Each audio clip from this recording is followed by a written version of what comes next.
अगर अब भी चाहते हैं सनही म्यूजिक प्रो का वीडियो सुनने के लिए तो लाल बटन दबाकर सब्सक्राइब करें और बेल आइकन दबाना ना भूलें नई वीडियो अपडेट पाने के लिए।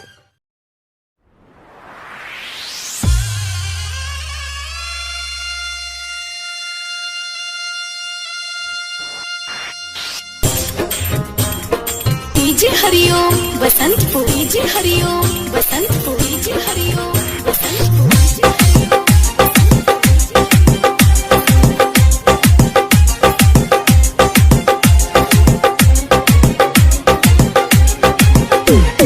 डोली तोरे डोली सुन डोली तोरे डोली जहिया पियावा के घर जाई रे, हई दीवाना वो दिन मर जाई रे। जहिया पियावा के घर जाई रे, हई दीवाना वो दिन मर जाई रे। जानी पूरा गाँव टोला, जानी गाँव टोला तोरा ससुरोले खबर जाई रे, हई दीवाना वो दिन मर जाई रे। तोरा ससुरोले खबर जाई रे, हई दीवाना वो दिन मर जाई रे। Mix by Aditya recording studio Gopalganj, Gopalganj. DJ Hariom Basantpur, DJ Hariom Basantpur, DJ Hariom Basantpur, DJ हरिओम।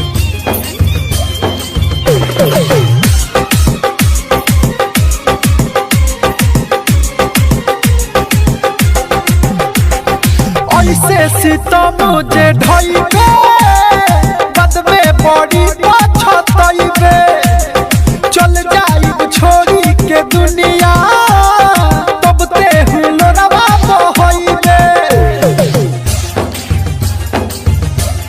हाँ ऐसे सीतम जे ढइबे बदबे बड़ी पछतइबे, चल जाइब छोड़ी के दुनिया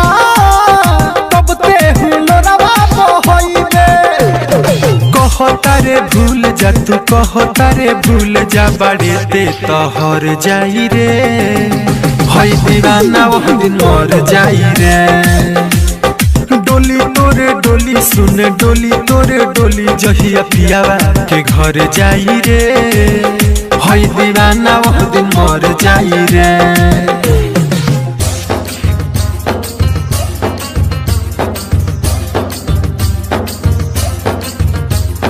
DJ Hariom Basantpur, DJ Hariom Basantpur, DJ Hariom Basantpur, DJ हरिओम।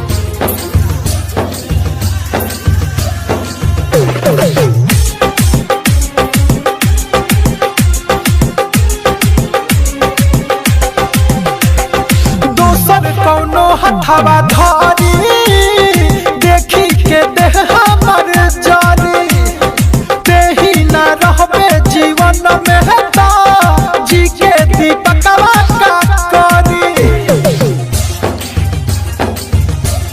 सुनले दोसर कौनो हथवा धारी देखी के देह हमर जारी, तेही न रहबे जीवन में जी के दीपकवा का करी। मनोज से सनाथ जानी मनोज से सनाथ तो तोरा पजर जाई रे, हई दीवाना वो दिन मर जाई रे।